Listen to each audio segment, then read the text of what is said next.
Josh Myers may be the weak link on the Packers' offensive line, but it's Jordan Morgan who will decide who plays there.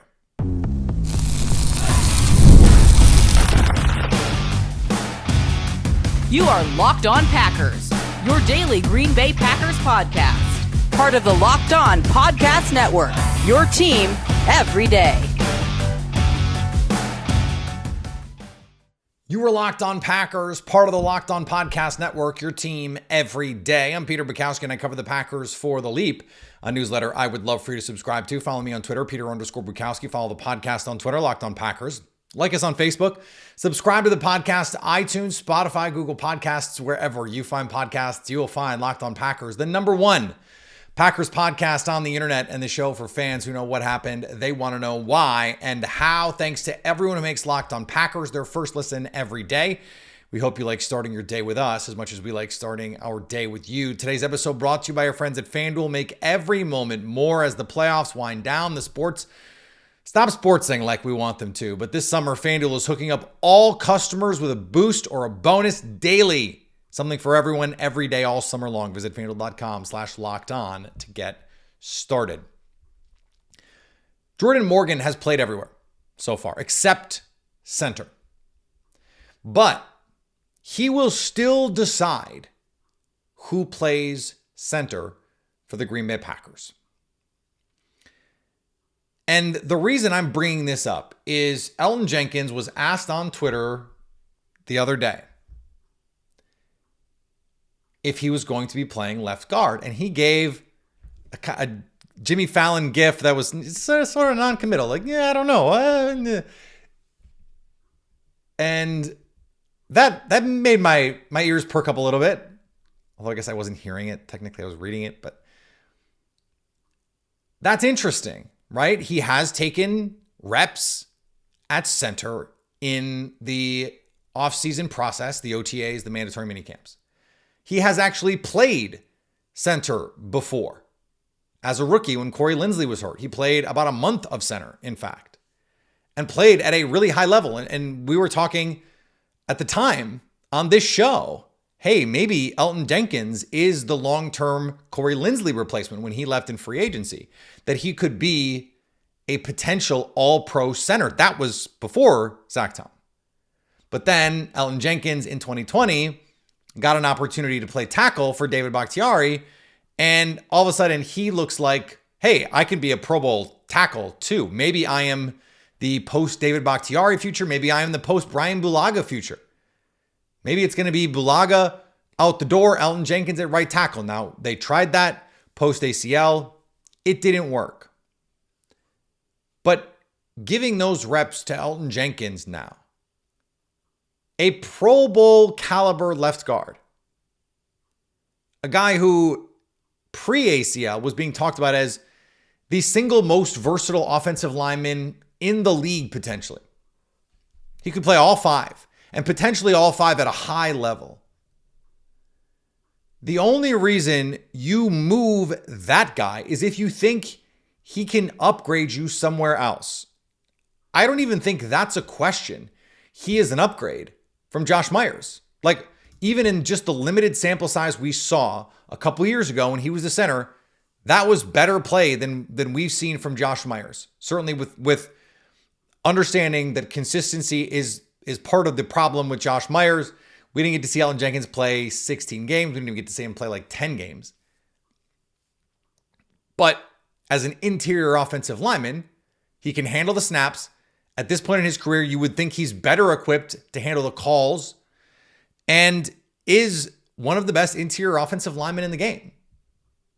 Like, the transition from guard to center would actually be theoretically easy for him. Guard is probably a more difficult position to play. It's not about Elgton Jenkins. It's about the cost of moving Elgton Jenkins. What do you get when you replace Elgton Jenkins? And so if you have Elgton Jenkins at left guard and you have a certainty in Josh Myers, even if it's not ideal, then in order to move Elgton Jenkins, you better be pretty sure that what you're getting is not only of higher caliber than Josh Myers would have been at center. So in the aggregate, you're not losing as much, but also that you're backfilling some of the delta that you're going to miss with Elgton Jenkins moving. Like, there is a possibility here that you take Elgton Jenkins away from a position where he is more valuable, more experienced, and potentially better at, to upgrade the center position. And then if you put in Jordan Morgan, if he's not ready to go, you might not be in the aggregate upgrading that much or at all, especially if he's not ready to go. Josh Myers, you at least know what you're getting with Josh Myers. You don't with Jordan Morgan. Now, I think the fact that we've seen Morgan now play left tackle in reps, play right tackle in reps, and both guard spots suggests the Packers have a lot of faith, a lot of belief in him and his ability to have the learning curve bent and get up to speed in a hurry. Giving him all of those opportunities is not about like, oh, we don't know where this guy goes. It's, hey, where can we make this work? Where if we can upgrade with him, that can open up a lot of doors from a versatility standpoint. Left guard makes the most sense to me because you're taking a left tackle, keeping him on the left side. He's not having to mirror, to switch everything. That's the part that of changing sides that makes it all difficult. You are so used to this foot back, the muscle memory of punch here and move here and step here.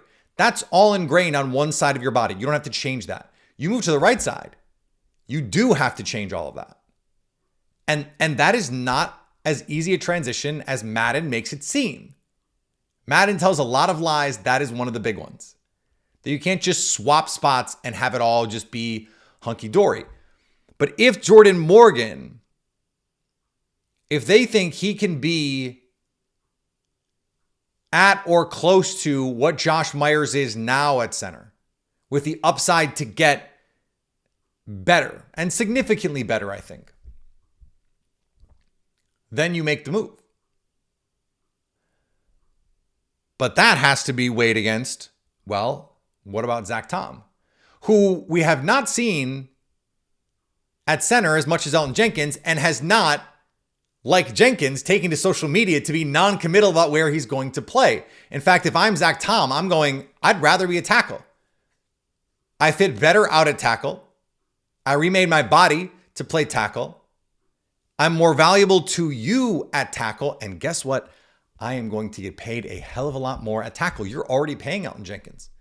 Elgton Jenkins is already on his extension as a guard. Jordan Morgan is on a rookie contract. So just purely from a dollars and cents standpoint, it makes sense, but it has to make football sense first and foremost. And I don't want to make it seem like I'm being critical of Zach Tom if there is a financial incentive here. I don't want to also add any, like some people will, and I don't want to unfairly add any sort of nefarious intent or say, hey, he's not being a team player. No. I'm just saying it would not be in Zach Tom's best interest financially to move inside. It's also a different kind of wear and tear. Zach Tom is an undersized offensive lineman as it is, or at least he was. He got bigger, but he got bigger to play tackle. It is a different beast to play inside. Jordan Morgan is 330 pounds. So it's a different situation. And so he's 324. I don't want to shortchange you, Jordan. Sorry about that. Or in this case, maybe he wants to be the bigger number. I don't know. That is looking less and less like a thing. And we got reporting from Tom Silverstein that some of the reporting from ESPN around Bukowski was maybe not so accurate. And maybe it was accurate when it was reported, and these things can change. This is not about Elgton Jenkins, though. Because Elgton Jenkins would be a better center right now today than Josh Myers. The question is, what are you getting from his replacement? And the answer to that is up to Jordan Morgan. All right. I want to talk about Brian Gutekunst and the heater that he is on. And It's not going to last forever. It's just not. So what? That's next on Locked On Packers.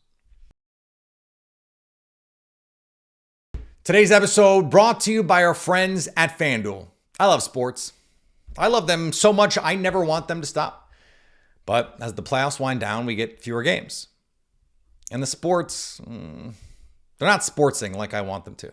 But FanDuel lets me keep the sports going whenever I want. All I have to do is open the app and dream up bets anytime I'm in the mood. Still plenty of golf left.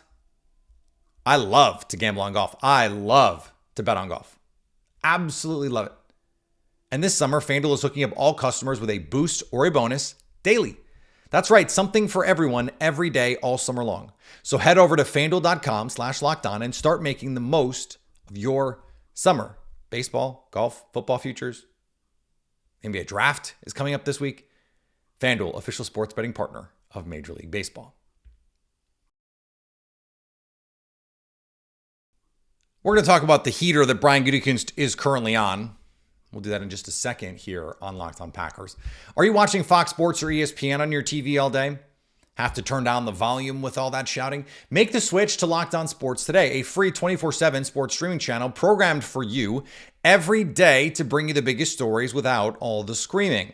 Locked On Sports Today brings you can't miss analysis, opinions, and news streaming 24/7 on YouTube or the free Amazon Fire TV channels app. Part of the Locked On Podcast Network, your team every day. Brian Gutekunst has done incredible work putting this roster together. But the batting average for GMs over time, it's much more like even the best hitters in baseball. 30% is a really good number. If you have a draft where you hit 50%, you are crushing it. Crushing it. And you go back and you look at some of the best stretches in NFL draft recent history. The Saints, with that Lattimore, Kamara group that they put together for a couple years in there. Of course, the famous one is John Schneider's run where he gets Earl Thomas and Bobby Wagner and Richard Sherman and like this incredible group of players that he drafted. Russell Wilson, of course. But then look at like the next 5-8 years after that.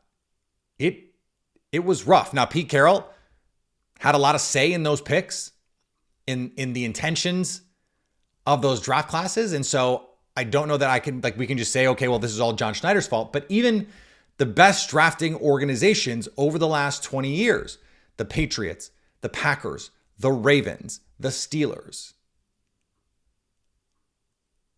they don't knock it out of the park every draft.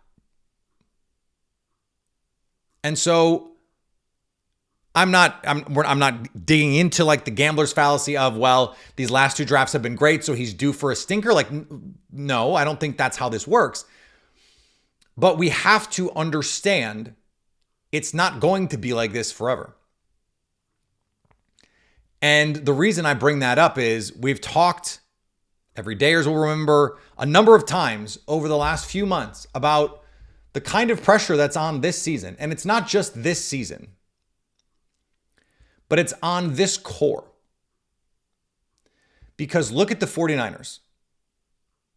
They have more or less sustained, with coaching turnover and injuries, a core of players, and then added to that core.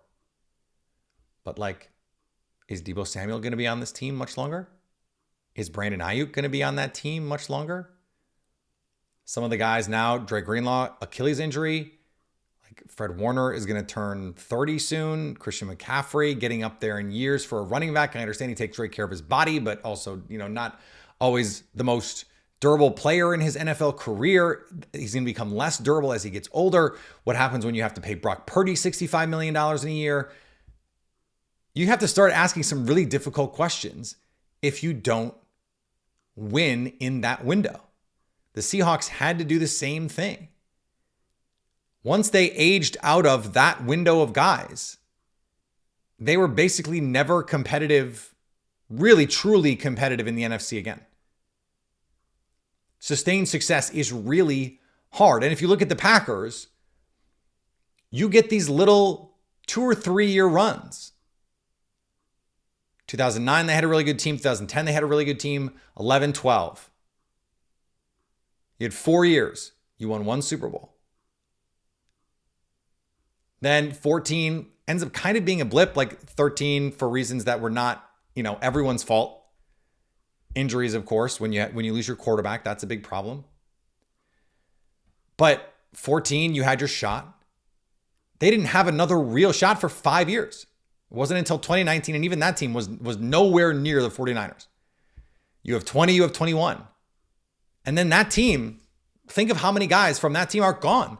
Rodgers, Adams, Bakhtiari, Zadarius Smith, Adrian Amos, Billy Turner. Randall, like the list goes on and on. This is an entirely different group. And it's a young group. But they're only young and cheap now. So this is your core. You want to add to it, but you have to understand that your window is right now, because once Jordan Love gets expensive, coming up, they're going to have guys like Zach Tom to pay. Guys like Christian Watson. The receiver market is crazy. After that, Jaden Reed, Dontavian Wicks.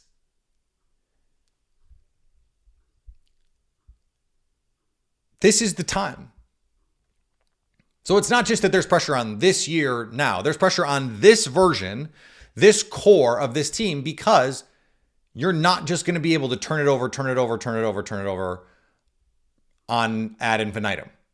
It just doesn't work like that. Now, if you have the right quarterback, they can solve a lot of your problems and give you a shot. Like 2016, that was an extremely flawed team. Aaron Rodgers dragged that team kicking and damn screaming to the NFC Championship game, where they had no business being that year. And I mean no business being there that year. That team, for most of the year, was bad. Bad. And the defense, even in the playoffs, was not good. Now, they were really banged up in the NFC Championship game. Jordy Nelson comes back from the injury. He's basically the only one that showed up in that game. But I mean, that team wasn't good enough. We knew that. 2017 team, they weren't good enough. They started off hot, but all these close game wins, Rodgers had to pull these out of his butt. 2018 team, we know what happened there. You get a 3 or 4 year window at most at your apex. And then you have to turn the roster over. That's just the way this works. And so this is year 1, truly. And I think you can make the case that maybe last year was year 1, even though we didn't realize it in real time. This could end up being like 2009, where it's like, actually, this team is ready to go right now. And that was a different thing entirely, because Rodgers was coming into a team from 2007 that had just gone 13-3.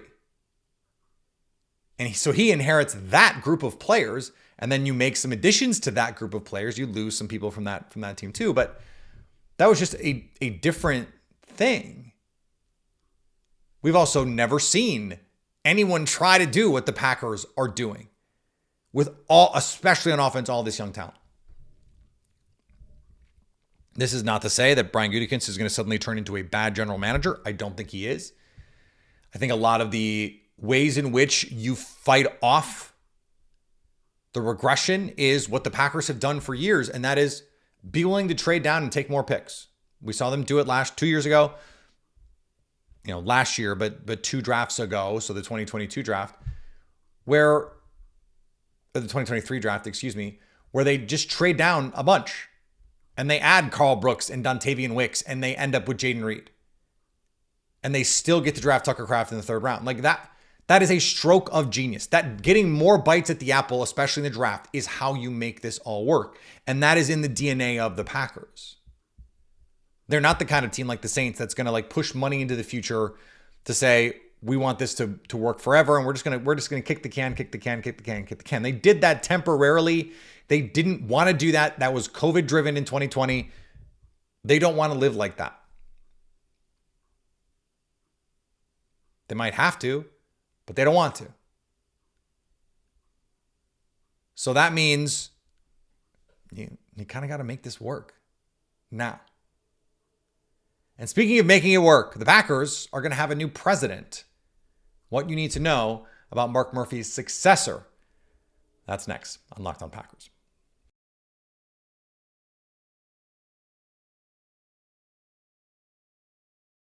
Locked On has launched the first ever national sports 24/7 streaming channel on YouTube, and now it's also available on Amazon Fire TV and the free Fire TV channels app.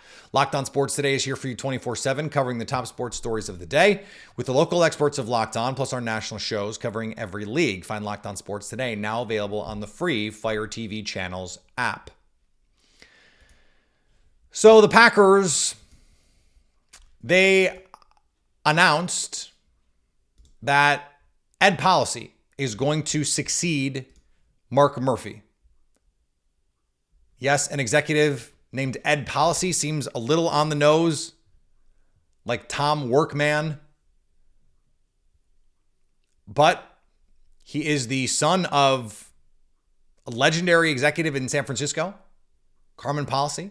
He was the guy everyone thought was going to succeed Mark Murphy.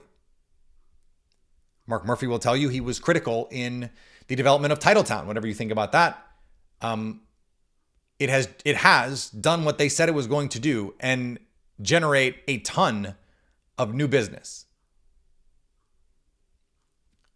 Now, Policy is also 53 years old. That means, assuming he stays healthy and doesn't do a terrible job, we're talking about 2 decades with this guy almost. The retirement age, mandatory retirement age. Yes, the Packers have one. The executive for our government does not somehow. 70 years old. I got a lot of messages. What does this mean?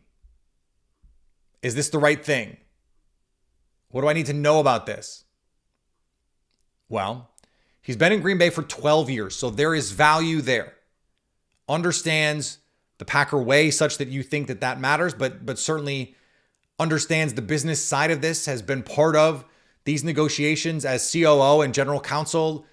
That's not some just like throwaway title. He's been in the nitty gritty. He understands the ins and outs of the business. And this is, remember, a unique thing in sports. The Packers ownership structure, the business model, all of this stuff is unique to Green Bay, and not unique in the way that we colloquially say unique. Unique in the true intent of that word, which is to say there is nothing like it anywhere. So there is value in having an internal hire. He is also someone that has worked in football outside of Green Bay, in addition to, of course, being around football with his dad. He was an executive with the Arena Football League, including a stint as the commissioner. And so this is something that makes sense. He was the favorite. Everyone kind of knew this was going to be the guy. He was unanimously voted on. I think that matters here too, that there was not just consensus, but unanimity that he was going to be the guy. Interesting, we got a report from CBS Sports that one of the finalists was Jason Wright, who, if he had gotten the job, would have been the first, even though it's not really an owner, it's sort of a de facto ownership seat, the first Black person who would have held that job. That would have, of course, been a cool story. It is worth entertaining the idea of the Packers going outside the organization, irrespective of, whatever milestones it would have created. I do think there is value in bringing in more outside voices, more voices that are not, look, I don't want to say stuck in the Packers way, but the way that this team operates is in a lot of ways anachronistic. Until recently, and I mean like the last couple weeks, the social media strategy has been nothing. I think just in the last year, they started putting clips on YouTube. Their media policies are outdated, and their restrictions are, by modern media standards, pretty draconian frankly.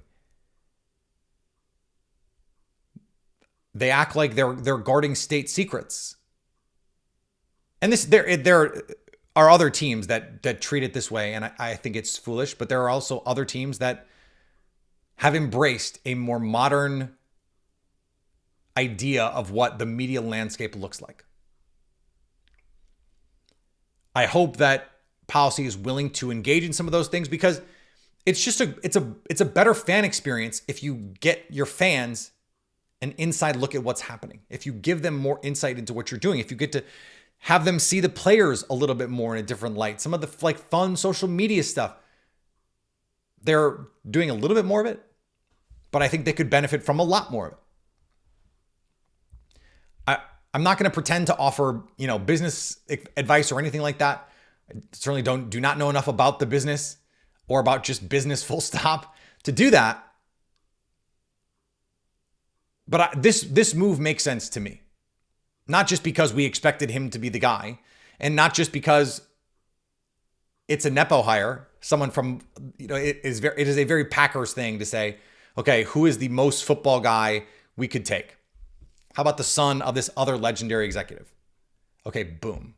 Now, they didn't do that with GM. They didn't just promote Elliott Wolf when they could have, and not just any executive, freaking Ron Wolf, Packers legend, Hall of Famer Ron Wolf. They didn't do that. They didn't have to promote a 49ers executive's son. So that's why I want to draw this distinction. Like, he is an eminently qualified and good person to be doing this based on what we know. It just so happens there are these connections to the league, and I actually think in this case those connections are good and useful, materially beneficial to his candidacy. So Mark Murphy, I think, has shepherded this team through some difficult times. I think on balance, he has been an excellent president. I have loved his inability to have a poker face about almost literally anything. And frankly, I'm gonna miss some of that stuff. I'm gonna miss some of the foot in mouth, and just like a guy who I think always had the best interest in the Green Bay Packers at heart. I like someone that's not some slick talking, overly polished. Like, that's not what he was. He was a football guy that wanted what was best for the Green Bay Packers. Hell yes. Can I get an amen? And frankly, I think Ed Policy is going to be much the same. All right, back tomorrow here. Much more to come on Locked On Packers as we get you set for training camp. Follow me on Twitter, Peter_Bukowski. Follow the podcast on Twitter, Locked On Packers.